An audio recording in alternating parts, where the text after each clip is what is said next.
Assalamualaikum warahmatullahi wabarakatuh. Waalaikumsalam warahmatullahi wabarakatuh. Waalaikumsalam warahmatullahi wabarakatuh. Cek, kan kita, ya. Oke, baik Bapak Ibu. Ah, Seperti yang sudah disampaikan di pertemuan sebelumnya, saya persilahkan Bapak Ibu untuk barangkali mempersilahkan ini apa namanya untuk mempresentasikan hasil dari review artikelnya. Untuk yang kemarin sudah dimulai ada dua yang presentasi barangkali kemarin Bu Pak Panji, kemarin berdua. Bentar, saja. Bu Justina kemarin, kemudian Bu Justina dan Pak Panji ya kemarin ya. Oke, baik. ya Bu. Ya, Iya, Bu. selanjutnya dipersilahkan barangkali. Bu, sebelumnya saya mohon izin itu Bu Dewi menunggui suaminya di Rumah Sakit Condong Catur Opnam. Terus hari Hmm, ini nggak bisa masuk. Gitu. oke, baik. Kita doakan semoga suami dari Bu Dewi lekas sehat kembali ya. Sehingga Bu Dewi bisa bersama-sama kuliah bersama kita. Oke, amin gitu ya. Oke, baik. Siapa yang akan presentasi?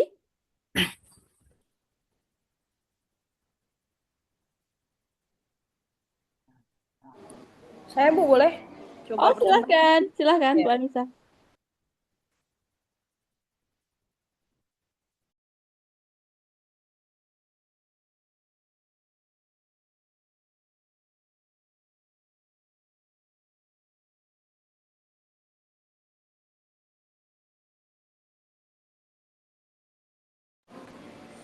Ini jurnal dari Turki, Bu. Oke, baik. Silahkan. Ya,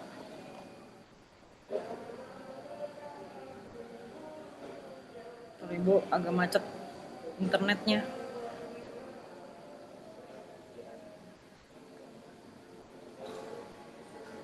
Mana ya? Kok hilang? Oke.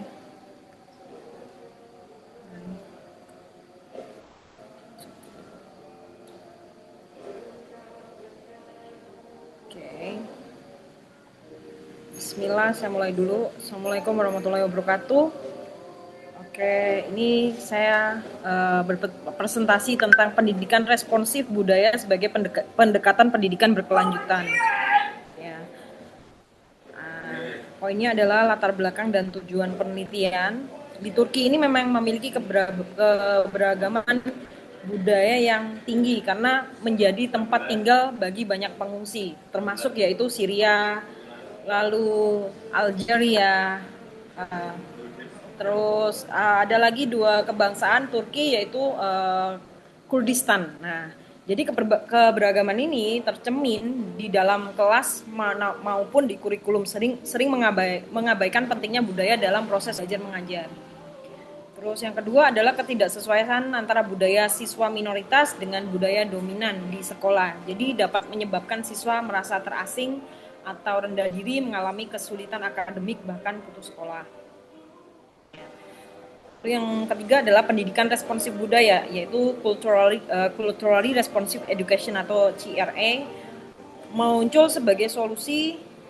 CRE adalah pendekatan yang menggunakan latar belakang budaya, pengalaman, dan nilai-nilai siswa sebagai bagian integral dari proses pembelajaran. Tujuannya agar siswa merasa dihargai, berprestasi, mampu mengembangkan kesadaran kritis terhadap ketidakadilan sosial. Itu salah satunya.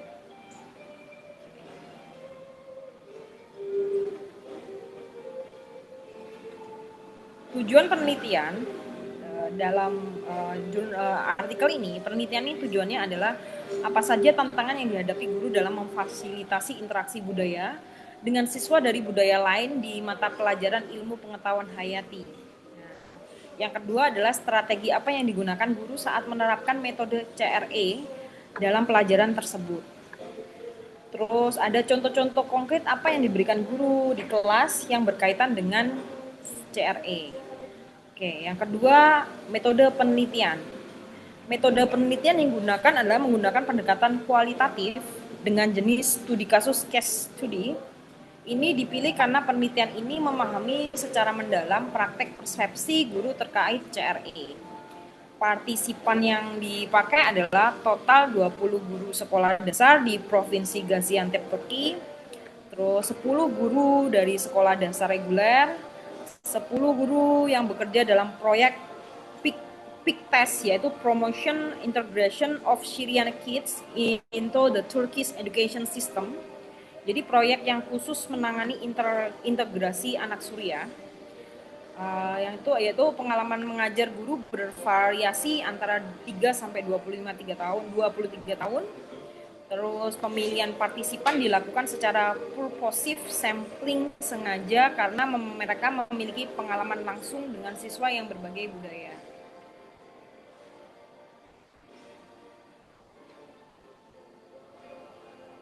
Oke.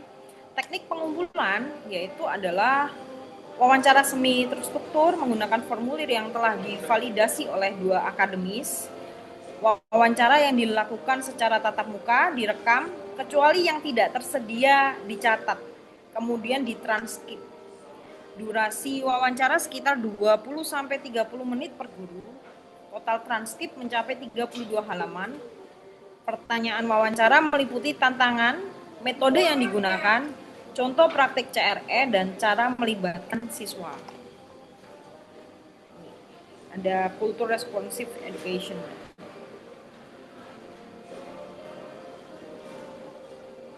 Oke. Analisis datanya menggunakan analisis isi konten analisis dengan pendekatan 4 tahapan dari YIN 2014, mengorganisasi data, mengkode, mengkelompokkan kode menjadi tema, lalu menginterpretasi. Lalu data dianalisis menggunakan jawaban serupa, lalu disajikan dalam bentuk kutipan langsung dan diagram. Temuan penelitian, tantangan 3.1 dalam interaksi budaya. Ada tantangannya, sebentar, 3.1. Ini metodenya tadi, dan ini partisipannya menggunakan PIK-TES Promotion Integration Turkish. Ini tabelnya. Tabel PIK-TES-nya, partisipan yes experience-nya. Jadi partisipannya biasanya lebih ke guru-guru campur. Biasanya digunakan guru-guru dari Turki, Kurdistan, atau dari Negroid dan berbagai negara lain. Dengan beberapa pengalaman data collection-nya, proses tekniknya seperti ini. Oke.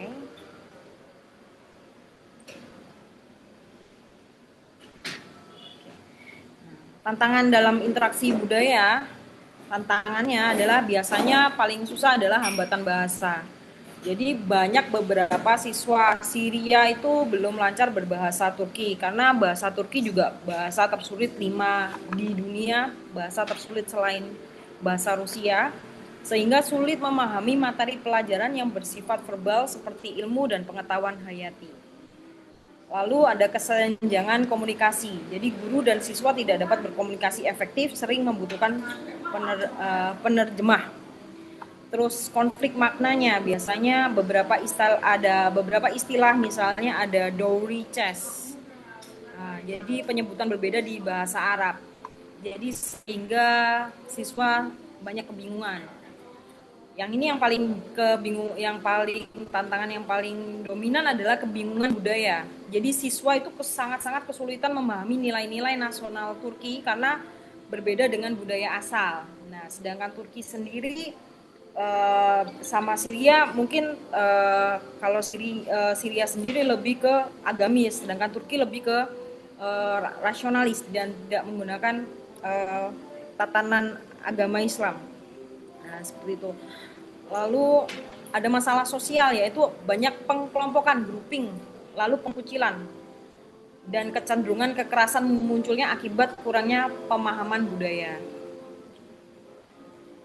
Keterbatasan pemahaman bacaan. Siswa dapat mengerti jika dijelaskan dengan gerakan ekspresif, tapi sulit jika hanya membaca teks.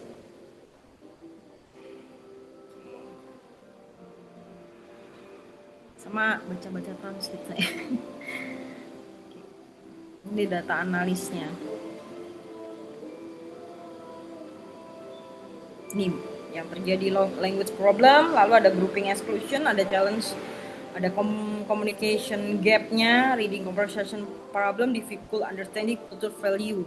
Ini yang sering terjadi ketika pembelajaran yang berbeda budaya.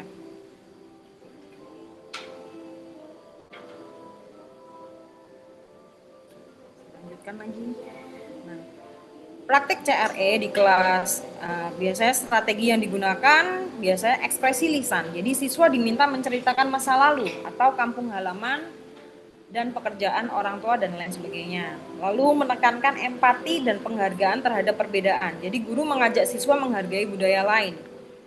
Terus ada pengaturan tempat duduk campuran. Siswa Turki dan Syria duduk berdekatan atau meningkatkan interaksi dan belajar bahasa. Menggunakan media visual seperti gambar papan pintar smartboard yang menunjukkan benda atau makanan yang namanya sulit dipahami. Lalu menggunakan kartu gambar membantu siswa memahami kosakata budaya. Contoh konkret dari kehidupan sehari-hari, membawa benda atau makanan asli dari budaya siswa. Nah, misalnya kalau di Turki biasanya baklava, kalau di Syria ada namanya nasi mandi. Saya membawa masing-masing. Rencana perjalanan travel plans mengajak siswa mengenal budaya lain melalui simulasi bepergian lewat YouTube ataupun lewat video-video simulasi smartboard. Jadi sebagian besar guru termasuk guru quick test menggunakan ekspresi lisan sebagai praktik utamanya. Namun satu guru mengaku sengaja tidak membahas budaya karena takut memicu diskriminasi. Biasanya rata-rata seperti itu. Contoh aktivitas CRE, cara mengaktifkan siswa. Aktivitas paling umum adalah biasanya menggunakan makanan khas. Jadi guru meminta orang tua siswa membawa makanan khas Turki dan Syria, lalu mendiskusikan persamaan dan perbedaannya. Nah, jenis aktivitas yang biasa digunakan, biasanya bahasa. Guru meminta siswa menyebutkan kata dalam bahasa Arab, misal hospitable, lalu menulisnya di papan. Kalau untuk musik, siswa diminta menyanyikan rap dalam bahasa Arab, awalnya dianggap aneh, lalu menjadi biasa setelah guru menunjukkan apresiasinya. Lalu ada permainan tradisional yang digunakan untuk guru mengajarkan permainan anak-anak tradisional dari berbagai negara. Lagu anak-anak juga digunakan, siswa dari berbagai negara menyanyikan lagu bersama. Menggunakan drama juga, pementasan cerita yang menggambarkan nilai-nilai budaya. Narasi lisan dan tulisan, siswa membuat biografi, menulis hal yang dirindukan dari kampung halaman.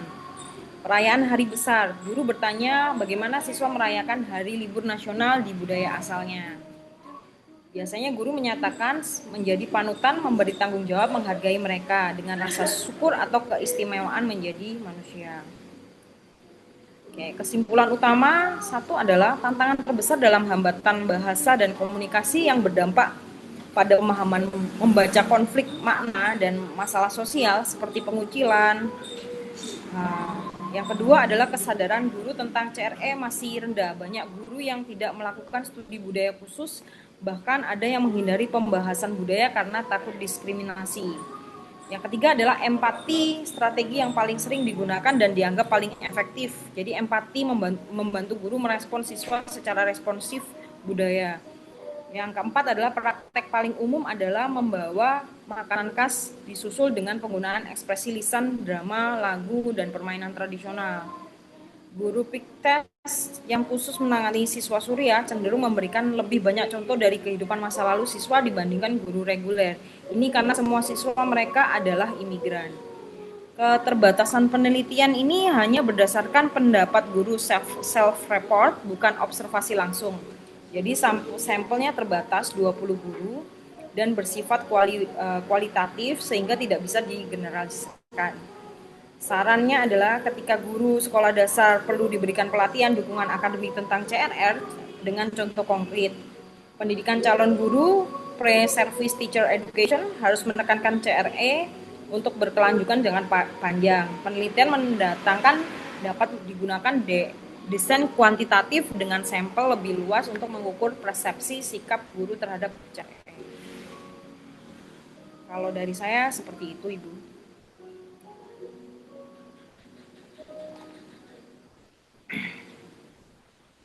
Oke, baik. Terima kasih, Bu Anissa. Oke, baik. Ada tanggapan barangkali, Bapak Ibu? Ya, kalau yang dibahas Bu Anissa ini barangkali apa namanya, seperti yang dibahas Bu Justina kemarin ya. Jadi budaya apa namanya, budaya secara umum. Jadi bukan budaya yang etnik begitu ya. Jadi kan kemarin kita bahasan budaya itu kan ada bahasan budaya yang secara etnik dan bahasan budaya yang barangkali kalau budaya secara umum itu kan budaya tidak mesti hal yang etnik begitu ya. Sehingga yang dibahas ini tadi nggak mesti ke barangkali kalau Bapak Ibu mendengar ada etnopedagogi. Nah, ini bukan bukan ke sana ya. Jadi arahnya bukan meskipun membahas tentang budaya tapi bukan ke yang sifatnya itu etno atau etnik begitu. Jadi kalau ada yang mendengar barangkali selain etnopedagogi, etnoscience, etnomatematik ya itu lebih ke hal yang etnik. Kalau yang ini lebih umum itu kita menyebutnya lebih ke culture gitu ya. Jadi tadi Iya. ada bahasan terkait culturally responsive education. Tapi juga yang dibahas tadi ada si tulisannya dari J. Geneva, kemudian ada Lanson Billing dan seterusnya. Itu sebenarnya barangkali kalau di tulisan aslinya itu yang ditulis oleh J. Geneva itu lebih ke culturally responsive teaching. Jadi barangkali Bapak Ibu akan um, beberapa kali di tulisan lain itu ada yang culturally responsive teaching, ada yang culturally responsive pedagogy. Kemudian kalau yang di sini tadi culturally responsive education gitu ya. Jadi memang eh dari sudut pandang yang agak berbeda tapi bahasanya tetap sama terkait culture gitu ya, terkait budaya dan budaya yang dibahas ini adalah budaya dalam situasi umum, tidak mesti sesuatu yang etnik. Jadi kalau bahasan ada etnopedagogi, ada etnoscience, etnomatematik dan sebagainya itu masuk dalam bahasan culture di sini. Jadi lebih lebih umum kalau di culture ini. Jadi memang nggak sesuatu hal yang lebih spesifik ke sesuatu yang etnis begitu. Oke, ini tetap meskipun demikian ini tetap masuk ya. Seperti yang saya sampaikan di apa namanya RPS-nya, memang bahasan kita adalah culture. Kemudian ada beberapa bagian di sana yang sifatnya itu etnis ke apa namanya ke etnopedagogi, barangkali ada etnomatematik, etnoscience dan sebagainya begitu. Oke, baik.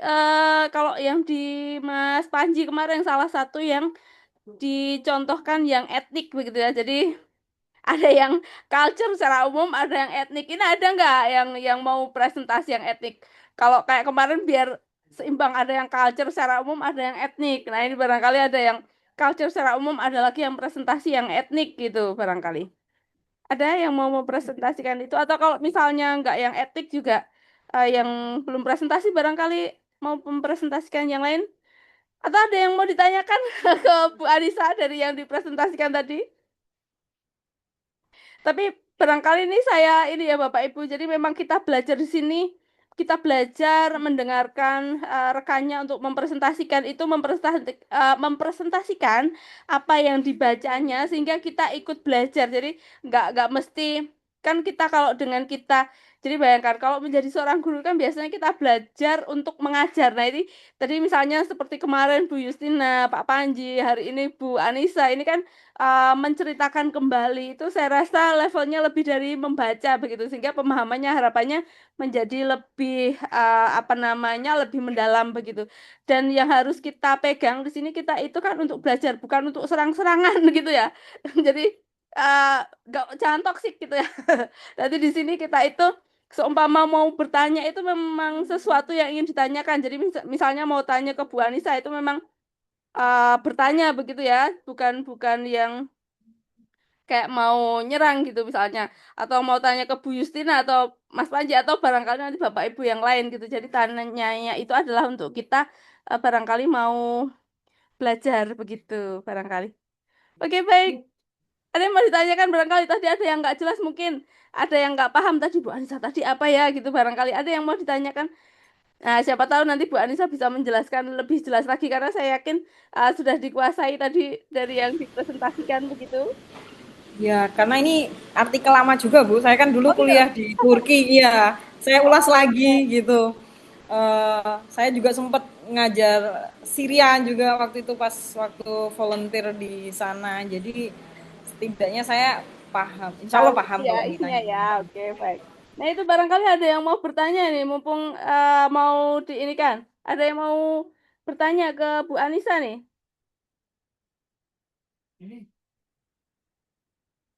Ada? Oh, nggak ada. Sudah cukup jelas berarti Bu Anissa. Oke, terima kasih Bu Anissa. Selanjutnya yang mau presentasi barangkali masih ada di layar saya itu masih ada beberapa nih. Ada Bu Vina, Bu Nur Hidayah, ada Bu Indri. Kemudian nggak tahu ya Asus ini Bu siapa ini? Saya Namanya Bu, juga ganti. Chris Bu, Oke, silahkan Bu. Barangkali mau presentasi. presentasi. Ya Bu, sebenarnya saya dari kelompok 3, cuma kan buku Snun itu riset mungkin dari kemarin apa, dari tadi ya teman-teman mengundurkan diri. Oh, kenapa mengundurkan Iya, diri? jadi ini berkurang ini mahasiswanya Bu. Sementara juga Pak Salman Oh, itu teman-teman pada hubungi tapi checklist kayaknya. Jadi tinggal berapa ini oh, mahasiswanya. Ya Bu, jadi saya dari kelompok 3, sebenarnya saya sama Bu Kusnun, tapi karena Bu Kusnun mengundurkan diri, jadi saya sendiri Bu. Ini saya juga ada jurnalnya, tapi saya bentuknya dalam bentuk PPT, nggak apa ya Bu. oh, nggak apa-apa. Silahkan, dipersilahkan. Ini saya videonya saya buka, cuma tuh kok nggak anu ya. Oh Coba ya, nanti. Karena laptopnya itu kadang-kadang ya nanti oke, silahkan. saya share dulu coba.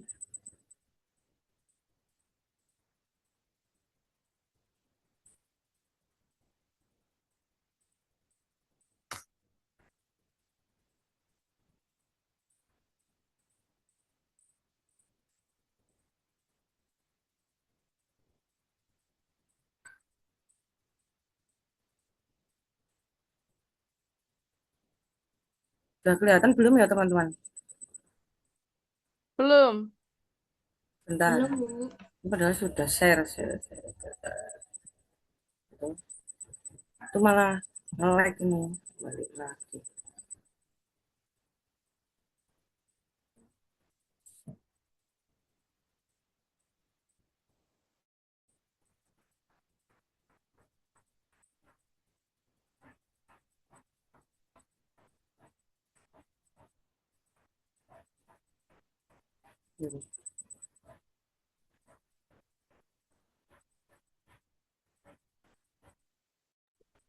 Ya, silahkan Bu Rulis.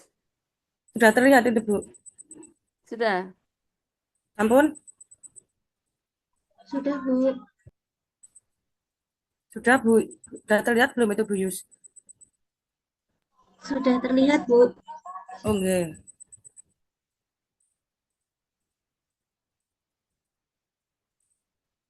Langsung saja enggak dari pendahuluan ini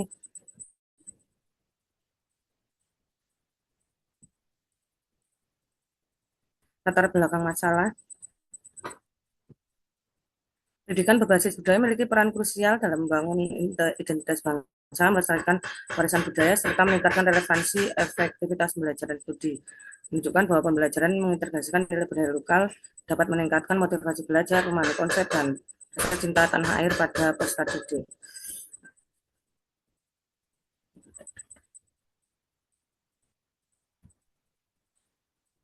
Rumusan masalahnya bagaimana pengembangan mata kuliah pedagogi berbasis budaya dapat meningkatkan pemahaman kemampuan guru dalam merancang pembelajaran yang relevan dengan konteks budaya lokal.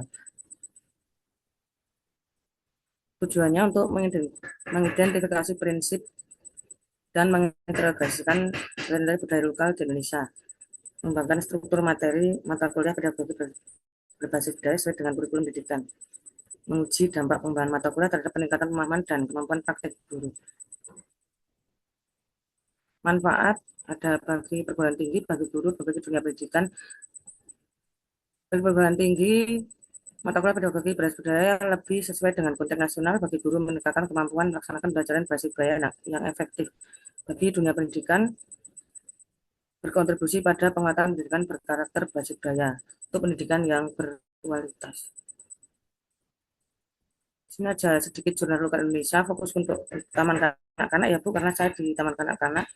Penerapan tembang dolanan Jawa untuk meningkatkan kemampuan berbahasa Jawa pada anak. Kelompok B TK Negeri Pembangunan Sleman. Ini penulis dari Sri Wulandari dan 2025. Penelitian ini menggunakan tembang dolan seperti cublek-cublek suweng dan lutung kasarung dalam aktivitas harian TK. Anak di sini belajar menyanyi, menari, berbicara bahasa Jawa. Hasilnya 89% anak mampu mengucapkan kalimat sederhana dalam bahasa Jawa, seperti kerja sama serta rasa syukur. Selanjutnya, Jurnal Internasional Beraplikasi sedikit Ethnopedagogical Approach in Indonesian Language Learning in Elementary School, International Journal of Management and Education in Human Development, Jihan Ulfa Talita dan Erwin Eka Saputra 2025. Ini ringkasannya, meskipun fokus pada sekolah dasar, artikel membahas tentang pendekatan etnopedagogi yang dapat diterapkan pada anak usia dini, integrasi budaya lokal, termasuk cerita rakyat tradisional. Selanjutnya, Jurnal Internasional Bahasa Indonesia, Pembangunan Kurikulum Pembelajaran Mendalam berbasis budaya lokal Sasak untuk meningkatkan keterampilan sosial, masalah anak TK Negeri 1 Mataram. Tulis Lili Suryani, Madairan, Muhammad Faisal, Universitas Mataram, UPI. Kata kunci, kurikulum deep learning, budaya lokal Sasak, pendidikan TK, keterampilan sosial emosional pedagogi berbasis budaya. Ini abstraknya.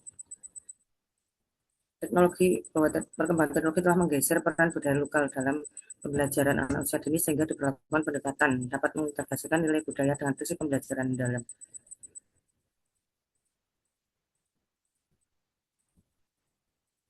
Bagian relevan dengan mata kuliah pedagogi berbasis budaya. Artikel ini menjelaskan pemetaan nilai budaya lokal, strategi pembelajaran, pelatihan guru. Penelitian ini membahas bagaimana upacara adat seni tari Bali di TK Kabupaten Gianyar. Upacara adatnya seperti ini dan seni tari Bali. Penelitian ini menyimpulkan bahwa kurikulum pembelajaran dalam berbasis budaya lokal dapat menjadi alternatif untuk memperkuat pembelajaran di TK dengan implikasi pada pengembangan mata kuliah pedagogi di perguruan tinggi. Ini sambil nyanyi ya Bu, karena kalau saya itu di TK itu basicnya nyanyi terus Ibu. Kalau nggak nyanyi itu anak-anak ada yang melamun. Lagu jeblek-jeblek suweng, jeblek-jeblek suweng. Arti dan makna syair, menurut kajian syair lagu ini mengandung pesan moral yang disampaikan oleh Sunan Giri sebagai media dakwah Islam kemudian dulu untuk menyebarkan agama Islam. Arti yang terkandung di lagu jeblek-jeblek suweng artinya anting dan tempat penyimpanan dimaknai sebagai tempat menyimpan hal yang berharga. Suwenge tenggelenter, berserakan harta atau nilai baik. Mambu ketundung budel, anak kerbo, melambangkan orang yang bodoh mencari harta dengan serakah tanpa memikirkan hati nurani. Pak Empung lera-lere, sosok yang ompong, gelisah, tidak pasti, menggambarkan orang yang khawatir karena harta duniawi tidak badi. Sopong guyun delekake, siapa yang tertawa adalah mereka yang mengetahui atau menyembunyikan kebenaran, yaitu orang bijaksana yang menemukan nilai jati dalam hidup. Sirpong delekopong, artinya hati nurani kedelai kosong. Ini mengajak hati nurani tidak kosong dan tidak terpengaruh oleh keserakahan duniawi. Mainannya seperti ini. Yang sebelah sini itu pakai punggungnya temannya. Di sebelah sini taman kanak-kanak, sebelah sini pendidikan SD.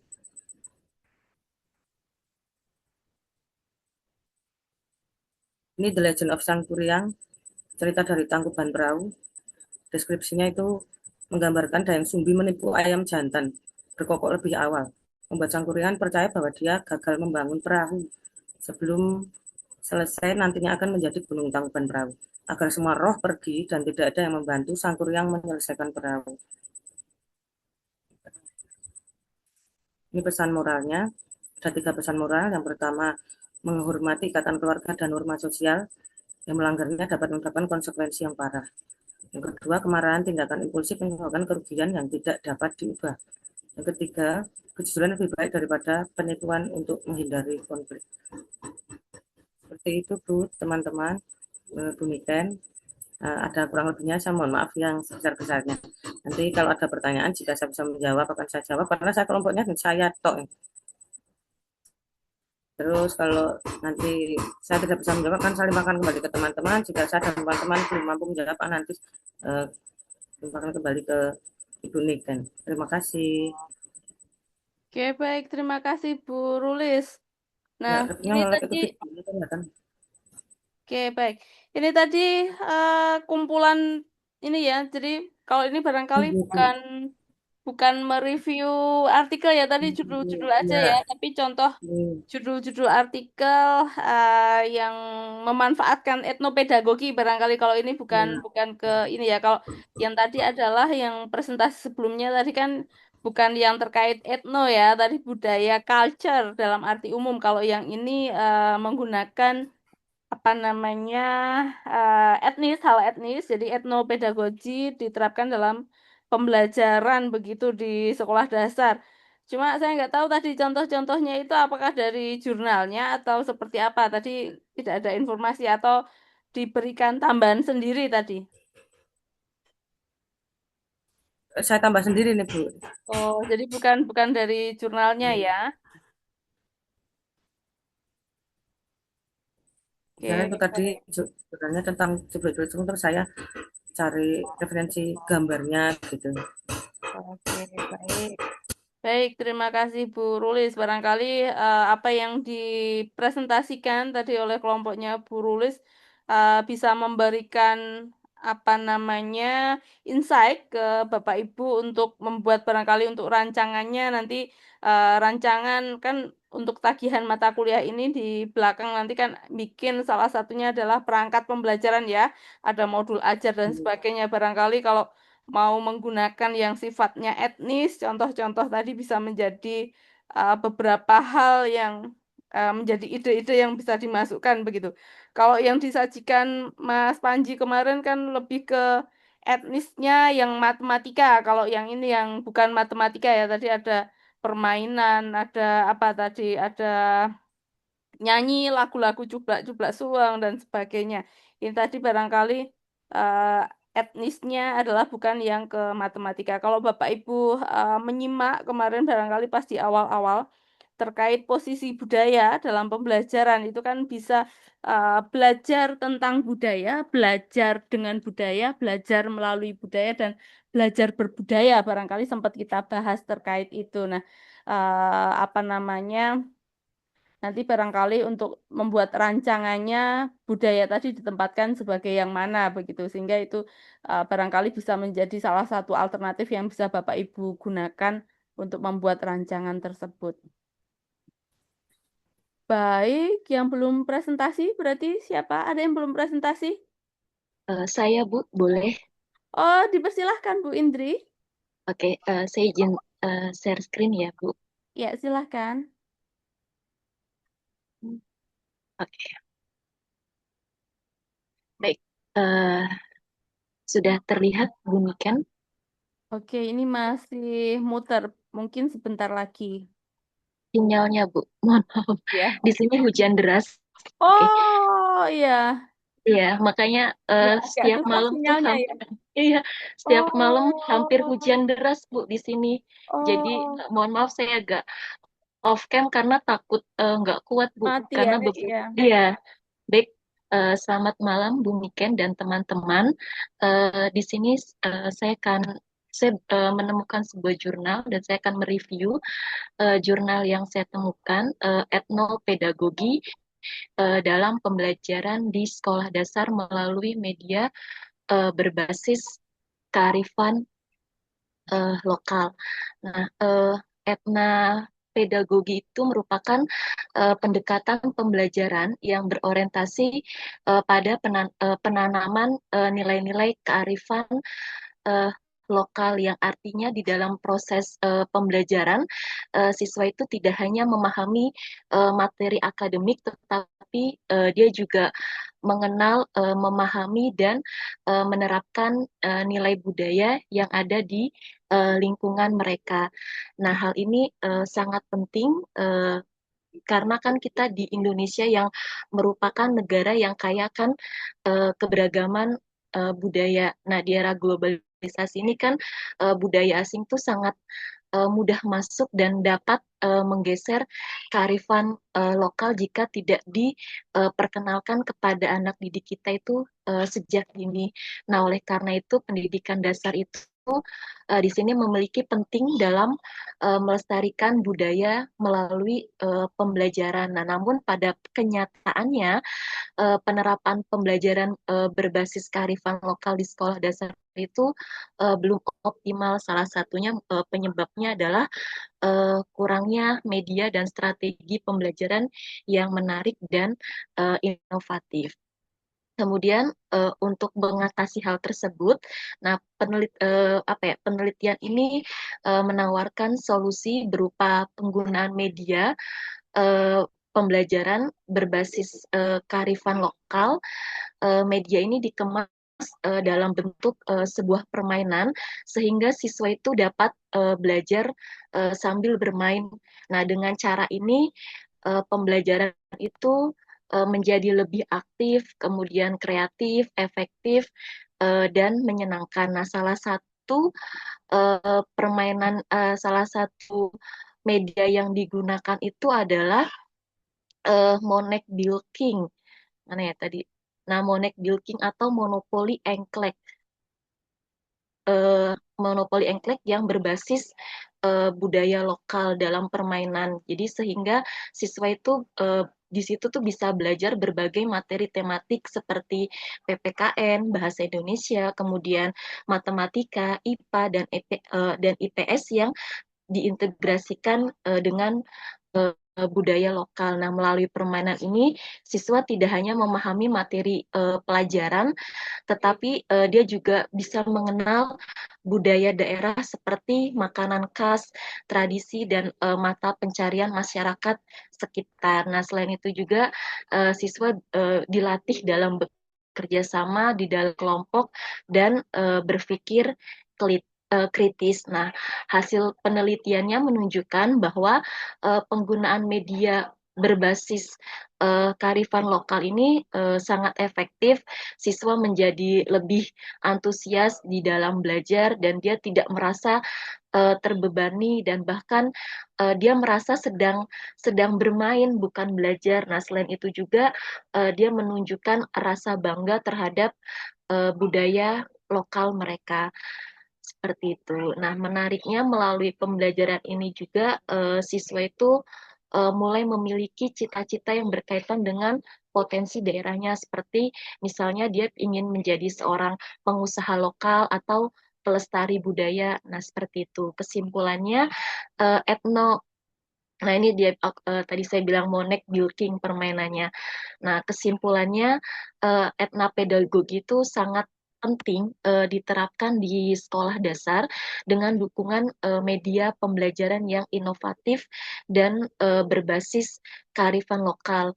Pembelajaran menjadi lebih bermakna, kemudian menyenangkan, serta mampu menumbuhkan rasa cinta tanah air terhadap budayanya sendiri.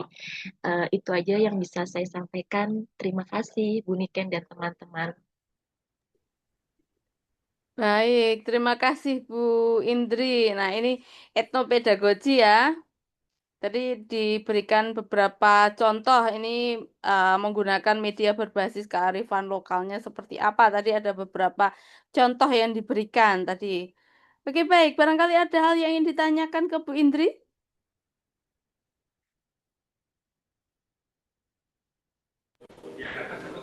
Ada Bu, Silahkan Bu Anissa. tentang blend apa sih namanya? Bentar. Saya tadi sempat baca ya, bagaimana model problem based learning PBL bisa dipadukan dengan pendekatan entopedagogik nggak sih?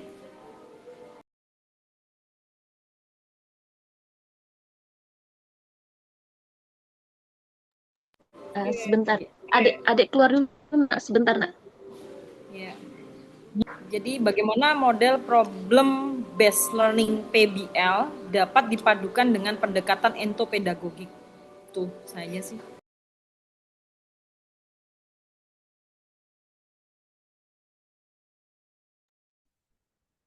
Oke, barangkali kalau itu tadi mungkin tidak ada di artikelnya Bu Indri tadi ya. Ada nggak tadi di artikelnya Bu Iya, Indri? Nggak ada ya Bu Indri ya? nggak ada sih Bu. Oke, baik. Sebenarnya nggak ada Bu Anissa di artikel yang dibahas ini tadi nggak ada. Tapi barangkali ada atau ada yang mau Iya, menjawab dulu sebelum saya jawab. iya, kan ini kan ada kaitannya dengan mungkin dari segi pedagogiknya ini kan ada kaitannya dengan pembelajaran PBL itu. Nah, ini waktu itu kan sempat saya pernah membaca pedagogik sebelumnya, Bu. Nah, itu ada membahas tentang itu PBL itu. Nah, itu bisa dikaitkan dengan pedagogik. Kira-kira menurut Bu Indri saja dari yang dipelajari di sini bisa nggak kira-kira PBL itu menurut Bu Indri dikaitkan dengan pedagogik yang dengan kearifan lokal. Oke, seperti itu sih. Oke Bu Anissa, Eh, aku coba jawab sebisaku ya Bu Anissa. Iya, Oke, nggak apa-apa, Bu. Sharing-sharing. iya sharing aja sih ya. eh PGBL kan model pembelajaran yang menekankan pada kegiatan proyek nyata ya Bu ya, di mana siswa itu kan aktif mencari, kemudian mengolah atau menghasilkan suatu karya. Nah, sementara etna pedagogi kan berfokus pada penanaman nilai-nilai kearifan lokal di dalam pembelajaran. Kalau digabungkan, dipadukan gitu ya Bu Anissa ya, maksudnya ya. Iya, Eh, betul. Gimana ketika dipadukan mungkin tidak pembelajaran itu tidak berpusat pada aktivitas proyek, tapi bisa kayak budaya lokal itu sendiri bisa jadi sumber belajar. Maksudnya eh, apa ya, proyek yang dikerjakan siswa itu bisa berbasis pada kehidupan nyata di lingkungan sekitar mereka seperti itu. Jadi kayak bisa belajar secara apa ya, kontekstual. Jadi mereka itu tidak hanya memahami materi pelajaran saja, tetapi juga dia bisa mengenal, menghargai, sama melestarikan budaya di daerahnya seperti itu. Misalnya contohnya ya Bu Anissa, misalnya apa ya, di dalam pembelajaran di sekolah dasar ya, misalnya siswa kita berikan suatu proyek membuat sebuah laporan tentang makanan tradisional atau makanan daerah lah gitu kan. Kemudian mereka bisa membuat kerajinan khasnya atau bisa mendokumentasikan apa ya, tradisi lokal yang ada di lingkungan mereka dari proyek tersebut. Jadi bisa masuk PGBL-nya gitu kan ya. Jadi siswa itu kayak apa ya? Jadi belajar dari berbagai mata pelajaran juga, tetapi dapat etna pedagoginya seperti itu.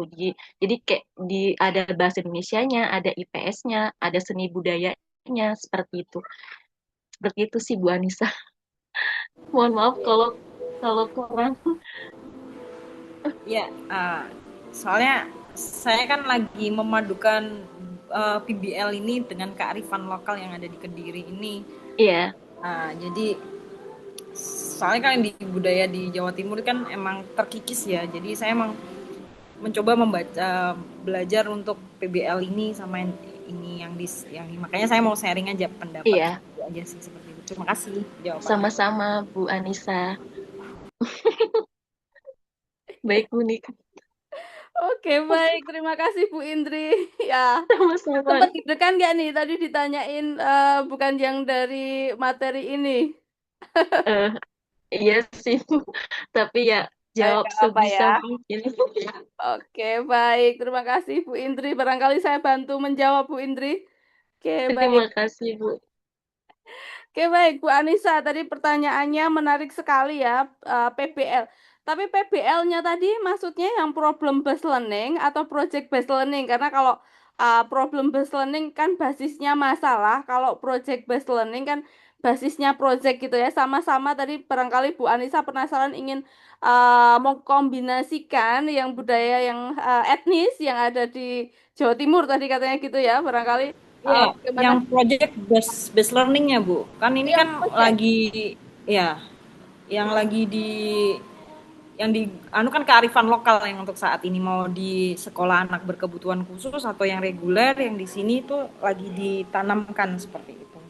Mungkin kan yang di Jogja pun sudah mulai, kalau Jogja kan setahu saya sudah, kalau di Jawa Timur memang lagi terkikis budayanya. Nah, eh, apalagi saya saya kan suami saya ikut les bumi NU itu, jadi mereka memadukan antara budaya Jawa terhadap eh, kearifan lokal seperti itu.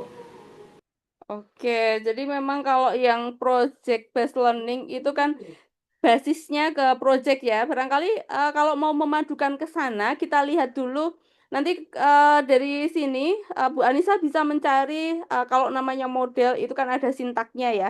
Jadi di project based learning sintaknya apa. Tapi kalau mau pakai problem based learning tadi barangkali sintaknya apa begitu. Nanti bisa sambil dicari. Jadi kalau project, basisnya project itu salah satunya adalah tentu projectnya itu harus ditentukan dulu ya.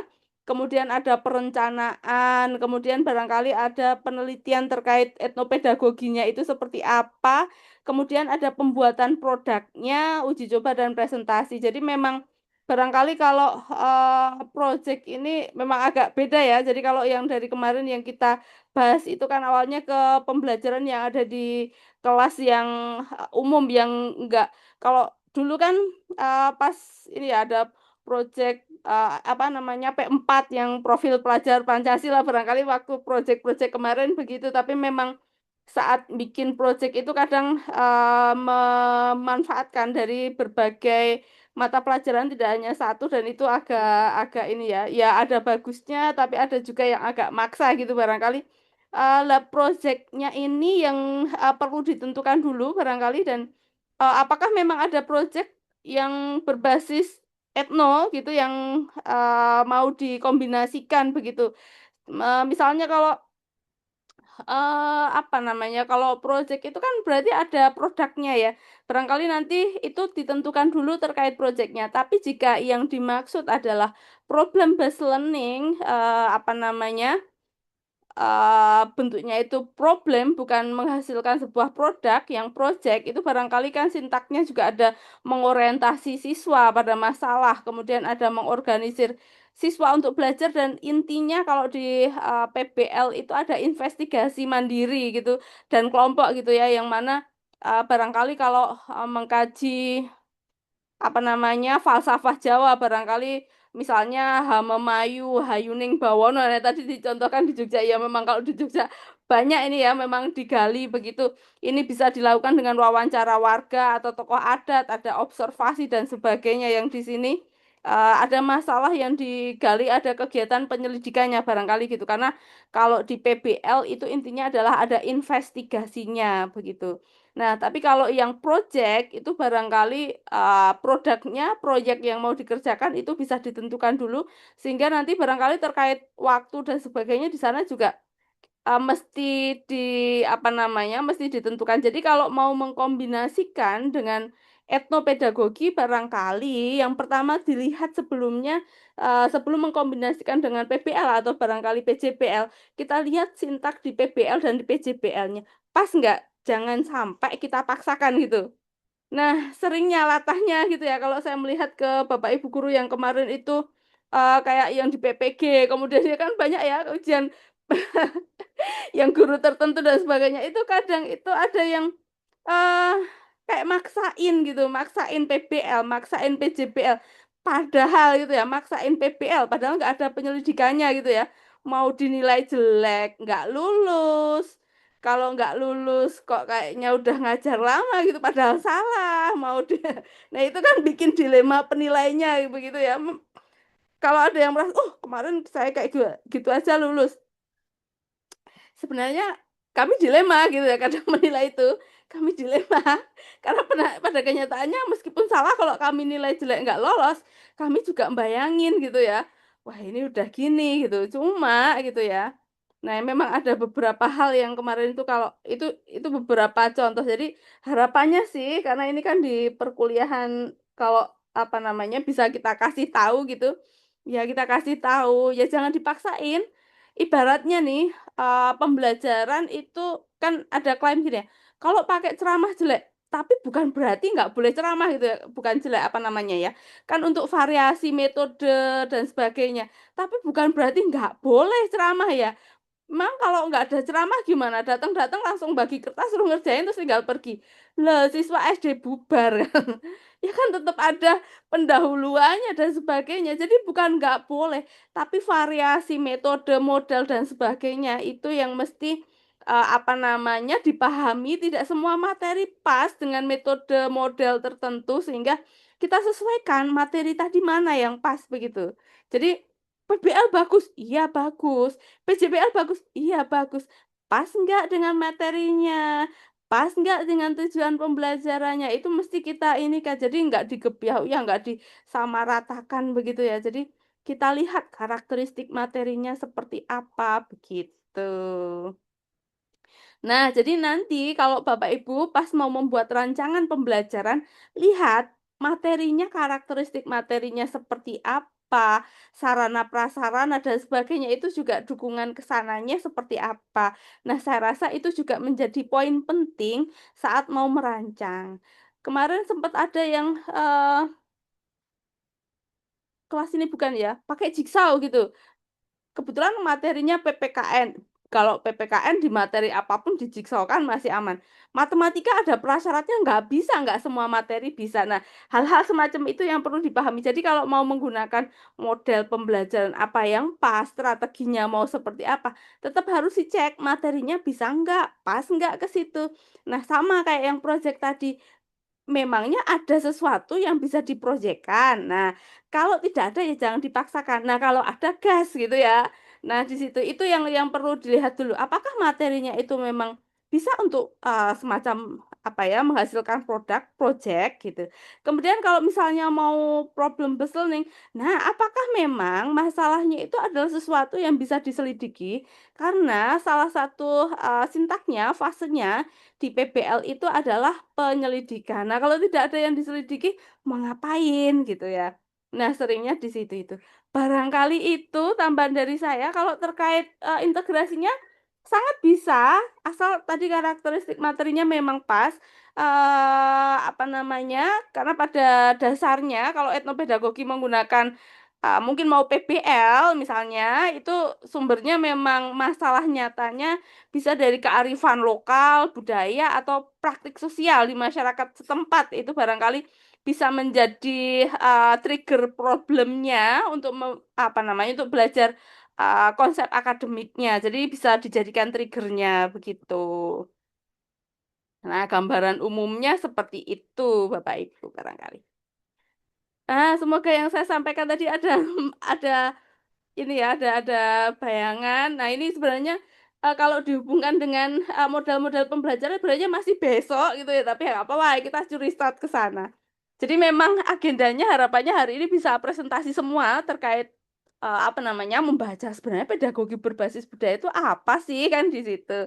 Kemudian harapannya besok tentang model-model pembelajaran, metode pembelajaran dan sebagainya. Nah, kemudian yang pas mana, materi yang apa, nah harapannya itu nanti yang akan dibawa dalam rancangan di tugas akhir dari Bapak Ibu. Begitu, tapi nggak apa-apa, ini malah sudah curi start ke sana. Ada lagi yang mau ditanyakan barangkali?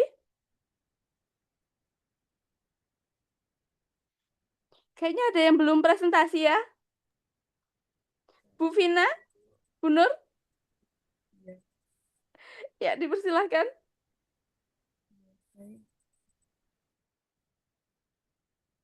Saya Bu mau mencoba. Ya, silakan Bu Vina.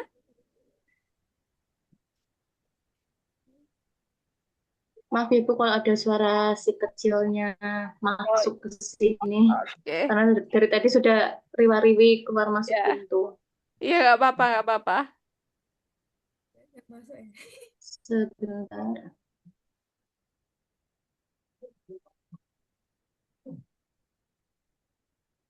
Izin share screen-nya ya Ibu.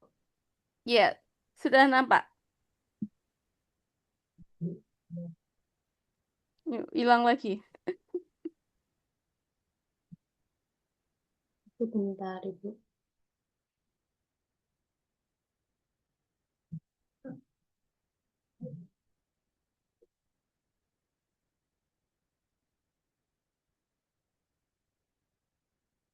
Sudah, Ibu?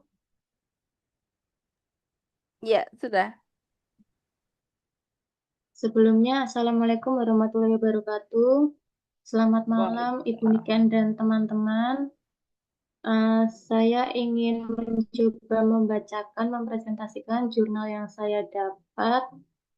Ini eh, karena ini kajian literatur, jadi ini penulis itu merangkum 15 tadi. Ini kan bahasa Inggris, Bu. Saya boleh nggak lihat yang bahasa Indonesianya, Bu? Saya sudah meringkas sendiri, tapi di Word. Oke, boleh, boleh, boleh.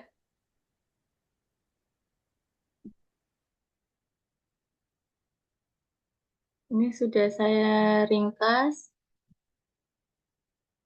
Di sini ada 15 studi kasus berfokus pada implementasi perspektif budaya di sekolah dasar di Indonesia. Ini saya ambil 3. Yang pertama itu ada tematik budaya Sunda. Nah, ini fokusan penelitian itu kajian sistematif tentang penggunaan etematika dalam budaya Sunda dan pengaruh terhadap pemahaman matematika siswa.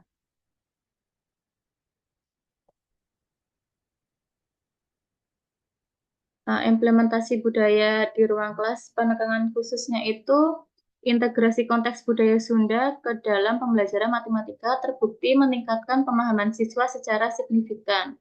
Penggunaan simbol-simbol religius dan bahan ajar khusus berbasis budaya membantu siswa meningkatkan kemampuan berpikir kreatif, pemahaman geometri, dan keterampilan aljabar.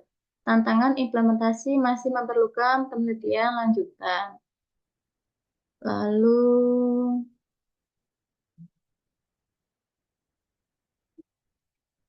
cara mengimplementasikannya yaitu dengan cara mengintegrasikan simbol religius dan bahan ajar khusus berbasis budaya Sunda ke dalam pelajaran matematika. Dampaknya peningkatan kreativitas, pemahaman geometri, dan keterampilan aljabar siswa. Saya sempat cari bukunya Ibu tadi di internet. Sebentar. Saya tutup dulu Bu ininya Bu. Tadi WA kesehatan ya Bu ya? Enggak Bu. Enggak. Oh enggak. Sebentar saya mau pindah gimana caranya bingung. Mau pindah kemana? Sebentar Bu. Kalau mau ke Ini. file yang lain, Ibu bisa stop File yang share. lain. Oke. Ibu bisa stop share, kemudian share ke file yang mau Oh. di ini kan. Ya. Oh baik baik baik. Oke. Sebentar Ibu. Sambil belajar ya Bu ya. Ya, agak apa-apa, Bu Vina.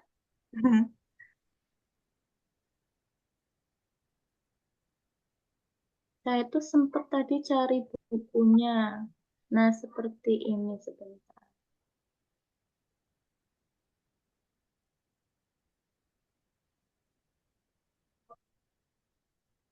Nah, ini bukunya yang dibuat sama Supriyadi. Nah, seperti ini, Ibu. Pembelajaran penjumlahan melalui konsep Singer Tengah, keseimbangan. Ada juga tadi pembelajaran lidimatika dengan menggunakan media lidi. Jadi, lidi atau nyere merupakan perkakas budaya Sunda yang banyak digunakan dalam filosofi-filosofi budaya. Media lidi sudah bersahabat dengan guru dan siswa sekolah dasar di kelas rendah saat mempelajari operasi penjumlahan dan pengurangan. Lidi dapat digunakan juga dalam operasi perkalian yang dapat digunakan dalam kreativitas pembelajaran matematika. Jadi seperti ini gambarnya. Pada tahap ini siswa bisa langsung mengetahui jumlah perkalian 2 kali 2 dengan menghitung perpotongan lidi-lidi yang sudah disusun. Seperti ini, Ibu.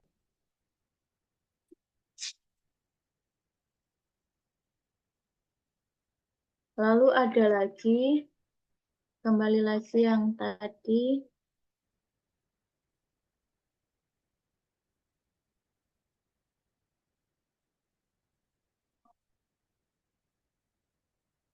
Tadi ada 15 tadi ya Bu. Saya ini ambil 3 yang sesuai dengan implementasi perspektif budaya di sekolah dasar. Yang pertama yang ini tadi, yang kedua yaitu ini Ibu, kesantunan berbahasa.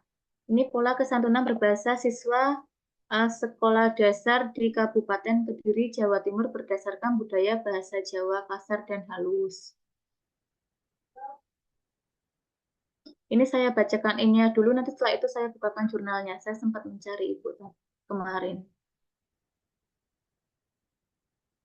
Kesantunan berbahasa. Penelitian ini di Kabupaten Kediri, Jawa Timur mengungkap bahwa perbedaan budaya bahasa Jawa kasar dan halus mempengaruhi dinamika komunikasi antara siswa dan guru. Temuan ini menegaskan perlunya penguatan pendidikan kesantunan berbahasa yang terintegrasi dalam kurikulum sekolah. Cara mengimplementasikannya yaitu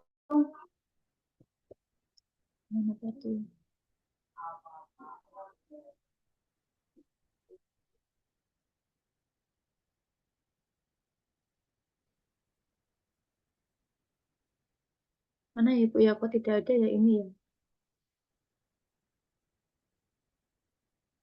Langsung yang ketiga aja ya Bu ya. Jurnal yang ada di sini yang ketiga itu ada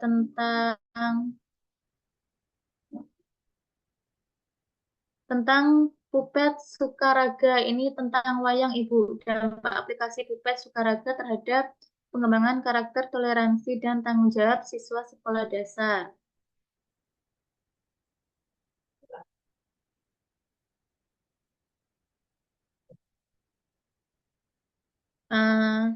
Media digital berbasis budaya ini terbukti efektif dalam pengembangan karakter, toleransi, dan tanggung jawab siswa sekolah dasar selama pandemi COVID-19. Penggunaan menunjukkan potensi besar teknologi digital bermuatan budaya sebagai alat pembelajaran karakter yang inovatif. Tadi sempat saya baca jurnalnya itu, aplikasi ini memang sangat berguna saat kita berapa tahun lalu COVID-19 Ibu, karena bisa digunakan online dan offline pembelajarannya. Nanti saya tunjukkan juga Ibu artikelnya. Nah, cara mengimplementasikannya adalah memanfaatkan aplikasi digital berbasis budaya sebagai media pembelajaran karakter. Dampaknya meningkatkan toleransi dan rasa tanggung jawab siswa, terutama di masa pandemi. Untuk kesimpulannya yaitu pendekatan berbasis budaya seperti matematika ini secara nyata meningkatkan perkembangan kognitif maupun emosional siswa Ibu. Untuk jurnalnya saya lihatkan.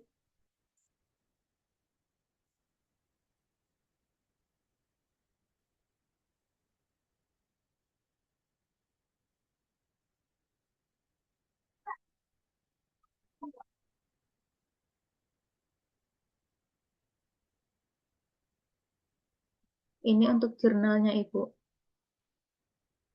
Ini yang kesantunan berbahasa dan yang ini Pupet Sukuraga. Ini tentang wayang-wayang. Jadi dari hasil penelitian ini bertujuan untuk menganalisa penggunaan wayang Sukuraga dalam bentuk aplikasi di sekolah dasar. Seperti ini. Ada materi aplikasi wayangnya. Lalu ada nyanyian dan cerita dalam aplikasi. Ada tokoh wayang kaki. Dan ada kuisnya Ibu. Mungkin hanya itu Ibu. Kurang lebihnya saya mohon maaf. Wassalamualaikum warahmatullahi wabarakatuh. Baik, Waalaikumsalam warahmatullahi wabarakatuh. Terima kasih, Bu Vina. Ada yang ingin ditanyakan ke Bu Vina barangkali dari yang dipresentasikan tadi?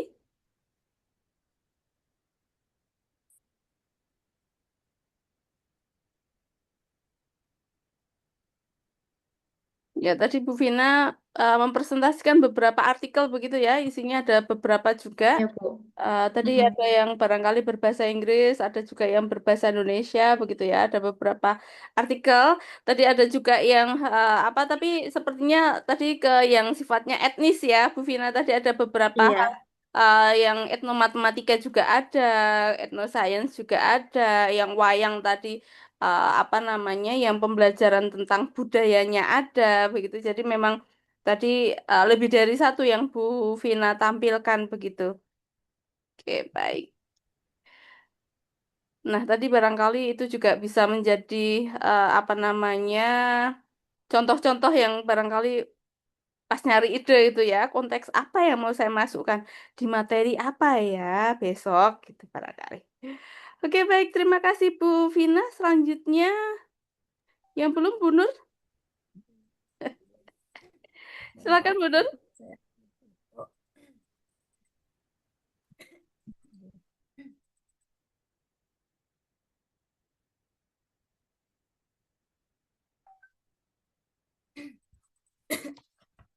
Baik. Mohon maaf Bu, saya sedang batuk serak ini. Oh, oke oke. Ya pelan-pelan aja. Oke. Ini judulnya sosialisasi penerapan budaya 5R, ringkas, rapi, resik, rawat, dan juga rajin di SD Al-Huda, Surabaya. Letak SD-nya ini tepatnya di pesisir Surabaya, perbatasan antara Surabaya dengan Madura. Nah, kawasannya SD ini padat penduduk dan juga di lingkungan eh, kawasan kumuh. Permasalahan lingkungan hidup tidak dapat dipecahkan secara teknis semata, tapi yang lebih penting adalah pemecahan yang dapat mengubah mental dan juga kesadaran akan pengelolaan lingkungan karena perilaku manusia terhadap lingkungan yang cenderung tidak peduli, maka mengubah perilaku menjadi prioritas utama dalam mengatasi krisis lingkungan di SD Al-Huda. Nah, salah satu cara dalam upaya mengubah perilaku adalah melalui jalur pendidikan.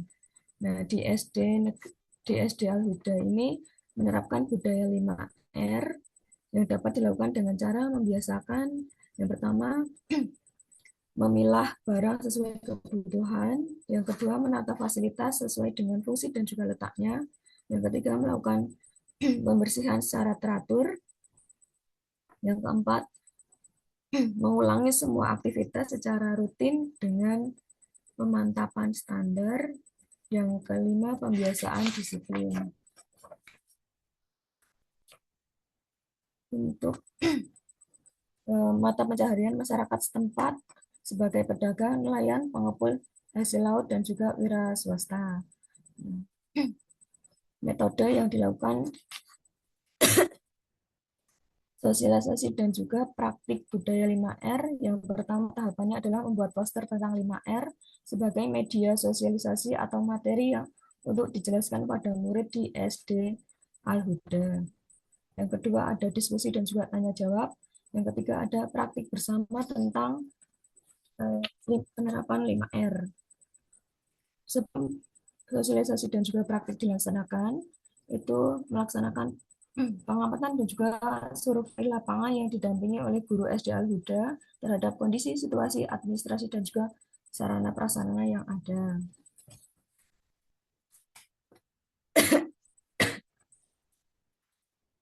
Nah, 5R sendiri itu yang pertama yaitu R yang pertama ringkas, yang kedua rapi, yang ketiga resik, yang keempat rawat, dan juga yang kelima rajin. Jadi tujuan dari sosialisasi penerapan budaya 5R ini adalah membuat para murid di SD Al-Huda ini menjadi lebih baik lagi karena lingkungan atau sekolah ini itu termasuk lingkungan ya sekolah yang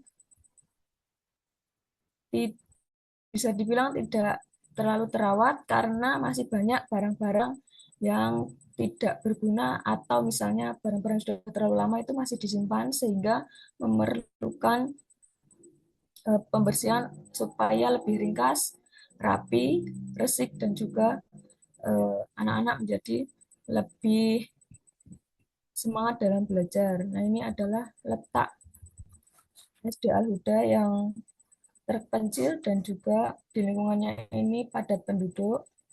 Nah, ini seberangnya itu adalah lautan karena perbatasan dengan di letaknya itu di pesisir Surabaya, tepatnya di perbatasan antara Surabaya dengan Madura.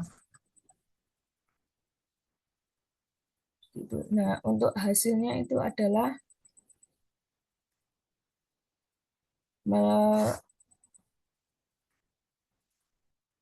5R merupakan budaya tentang bagaimana seorang memperlakukan tempat kerjanya secara benar.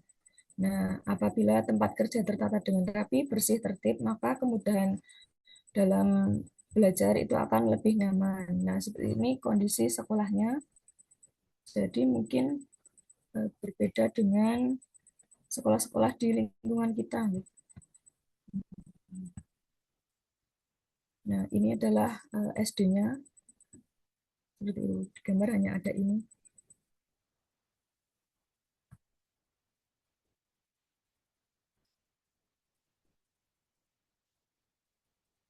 Nah, kesimpulannya dari hasil pengabdian yang telah dilakukan itu dapat disimpulkan bahwa higienis dan juga sanitasi dalam lingkungan kerja di SD Al-Huda kurang penerapannya sehingga lingkungan kerja yang tercipta kurang bersih dan kurang nyaman. Dengan ini dapat disarankan untuk menumbuhkan budaya 5R dalam diri sendiri, yaitu di dalam SD Al-Huda sendiri. Lalu disarankan untuk pengelola sekolah di mana ini adalah guru dan juga sarana dan prasarana yang harus menjadi pemicu untuk penerapan budaya 5R dalam lingkungan SD Al-Huda.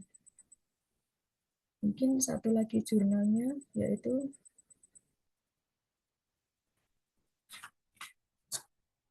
tentang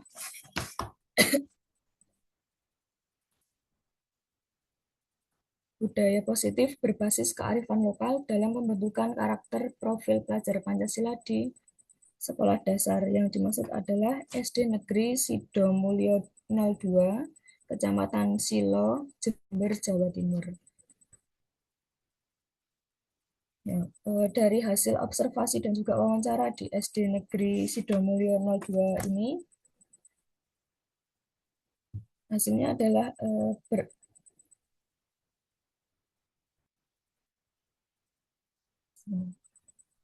yang pertama ada gotong royong, yang kedua membaca Asmaul Husna, yang ketiga ada sholat zuhur berjamaah, yang keempat infak Jumat, yang kelima membaca Yasin setiap Jumat lagi, yang keenam ada istighosah setiap Jumat lagi, yang ketujuh ada selamatan kenaikan kelas, yang kedelapan ada perayaan Hari Besar Islam.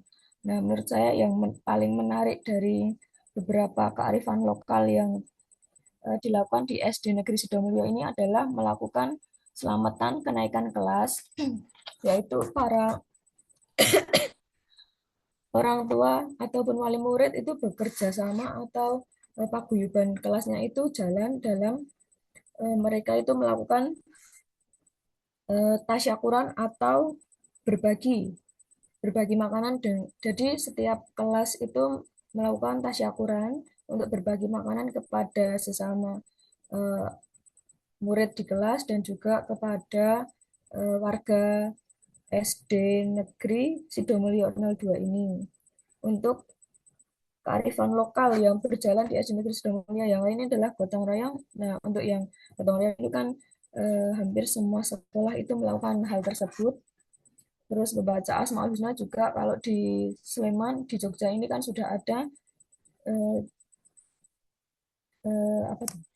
Yang religius itu ada, kalau di Sleman ada Sleman religius. Nah, untuk di SD Negeri Sidomulyo 2 ini sudah dilakukan membaca Asmaul Husna. Terus ada sholat luhur berjamaah juga, sama seperti sekolah-sekolah di Sleman ataupun di sekolah-sekolah yang Bapak Ibu ajar sekarang. Nah, itu saja sih Bu. Ada kurang lebihnya, mohon maaf. Wassalamualaikum warahmatullahi wabarakatuh. Waalaikumsalam warahmatullahi wabarakatuh. Baik, terima kasih Bu Nur Hidayah. Ini tadi juga beberapa artikel yang dibahas ya. Jadi ada beberapa artikel kemudian dipresentasikan dan saya rasa ini menambah apa namanya, menambah wawasan Bapak Ibu terkait artikel-artikel di jurnal. Barangkali ada yang lokal, ada yang internasional tadi ya. Apa namanya, nantinya saat mau membuat rancangan pembelajaran di pembelajaran yang seperti apa, barangkali itu bisa menjadi insight saat pembuatan begitu. Baik, ternyata sudah malam begitu. Sepertinya yang di ruangan ini sudah presentasi semua ya. Sudah baik, untuk perkuliahan malam hari ini barangkali saya akhiri dulu dan sampai jumpa untuk pertemuan selanjutnya dengan materi selanjutnya. Barangkali bisa dicek di RPS besok ngapain ya gitu. Jadi Bapak Ibu bisa sambil bersiap membaca dan sebagainya barangkali. Baik, yang jelas bukan presentasi ya, belum, enggak presentasi yang besok. Baik, saya akhiri untuk pertemuan malam hari ini. Banyak salah dari saya, mohon maaf. Saya akhiri. Wassalamualaikum warahmatullahi wabarakatuh. Waalaikumsalam. Waalaikumsalam warahmatullahi wabarakatuh. Terima kasih, Bu. Terima kasih, Bu. Sama-sama, Bapak Ibu. Terima kasih Bu Niken.